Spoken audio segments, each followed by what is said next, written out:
علیکم ورحمۃ اللہ وبرکاتہ۔ آپ دیکھ رہے ہیں میرا یوٹیوب چینل۔ آج کی میری گفتگو کا موضوع ہے P S L by sponsorship کے ایف سی کا بائیکاٹ کیا جائے۔ پی ایس ایل کو دیکھنا، سننا اور جانا، میں تو یہ سمجھتا ہوں کہ آپ کا یہ گناہ میں ایک شرکت کرنے کا بہت بڑا جرم ہے۔ یہاں پر جیسا کہ معلوم ہے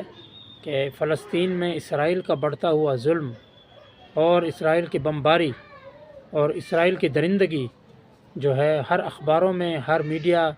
سوشل میڈیا، پرنٹ میڈیا پر یہ عام ہوتی جا رہی ہے یہ خبر۔ تو اس کو دیکھتے ہوئے اگر ہم دیکھیں کہ پی ایس ایل جو کہ اسپانسرشپ کے ایف سی، اور کے ایف سی جو ہے اسرائیل کی بڑی برانڈ ہے، ہم پی ایس ایل دیکھتے ہیں تو گویا کہ ہم جو ہے اسرائیل کے ساتھ معاونت کر رہے ہیں، کیونکہ پی ایس ایل کی جو معاونت ہے وہ کے ایف سی کی ہے، اور اس کے ساتھ میرے خیال میکڈونلڈز کی بھی معاونت ہے ان کے ساتھ۔ تو اگر ہم یہ قدم اٹھاتے ہیں تو گویا کہ ہم جو ہے فلسطینیوں کو اپنے ہی ہاتھوں سے ختم کر رہے ہیں، جیسا کہ اسرائیل درندگی کی صفت میں آگے جا رہا ہے اور فلسطینیوں کو اس طرح کچل رہا ہے جیسے کہ دانے کو مشین میں ڈالا جائے اور پس کر آٹا نکلتا ہے، اسی طرح یہ حالت ہو رہی ہے۔ اور مجھے دکھ کے ساتھ کہنا پڑتا ہے کہ ہمارے مسلمان پی ایس ایل کو دیکھنے میں ایسے مصروف ہیں کہ جیسے کوئی یہ دنیا کا بہت بڑا کوئی عالمی جو ہے مسئلہ ہو، یا کوئی عالمی جنگ ہو رہی ہو، یا کوئی ایسی کوئی ایکٹیویٹی ہو جس میں شرکت کرنا بہت ضروری ہو۔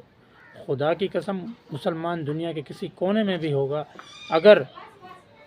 اس کا ضمیر ہے تو وہ کبھی یہ نہیں چاہے گا کہ میں اپنے فلسطینی بھائیوں کے ساتھ ان کو مارنے میں ان کی معاونت کروں۔ آپ پی ایس ایل دیکھ رہے ہیں، جا رہے ہیں، ٹکٹیں خرید رہے ہیں، تو آپ اسرائیل کی مدد کر رہے ہیں۔ تو اس کا بائیکاٹ کیا جائے، اور اس کے ساتھ ساتھ جتنے بھی یہ مذہبی کھلاڑی ہیں، ثقلین مشتاق احمد، محمد یوسف اور انضمام الحق، شاہد افریدی، اور خصوصاً محمد رضوان جو ملتان سلطان میں کھیل رہے ہیں، ان سے میں بنتی کرتا ہوں کہ ہم نے ہاشم عاملہ کو دیکھا تھا کہ ساؤتھ افریقہ کے کھلاڑی تھے، وہ کسی ایسی ایکٹیویٹی میں شامل نہیں ہوتے تھے، حتیٰ کہ وہ شراب کا لوگو تک اپنی شرٹ پہ جو ہے لگانا اس کو بہت ناپسند سمجھتے تھے۔ وہ ایسے تقوی والے کھلاڑی تھے، اور ہم آپ کو بھی ثانی ہاشم عاملہ سمجھتے تھے۔ آپ کے ساتھ ہمارا اچھا ایک اعتقاد اور اچھی آپ کی جو پرفارمنس دیکھتے ہوئے اور آپ کے تقوی کو دیکھتے ہوئے ہم آپ کو اپنا آئیڈیل سمجھتے تھے، لیکن بہت دکھ ہوا کہ آپ بھی جو ہے کے ایف سی کا لوگو اپنے شرٹ پر آپ نے لگایا اور آپ کی کرکٹ ٹیم کا حصہ بنے، نہ آپ نے کوئی احتجاج ریکارڈ کروایا۔ خدا کی قسم بہت دکھ ہوتا ہے کہ جب آپ لوگ جانتے ہوئے بھی اس مسئلے کا علم ہونے کے باوجود آپ خاموش رہیں، صرف پیسے کی خاطر، مال کی خاطر کہ ہمیں پیسہ مل جائے گا، ہمارا جو ہے نسلیں سنور جائیں گی۔ تو ایسا پیسہ میں سمجھتا ہوں آپ کی نسلیں سنوارے گا نہیں، بلکہ نسلوں کو تباہ کرے گا۔ تو میں تمام پاکستانیوں کو جن کو علم نہیں ہے یا علم ہے تو یہ بنتی کرتا ہوں کہ خدا کے لیے پی ایس ایل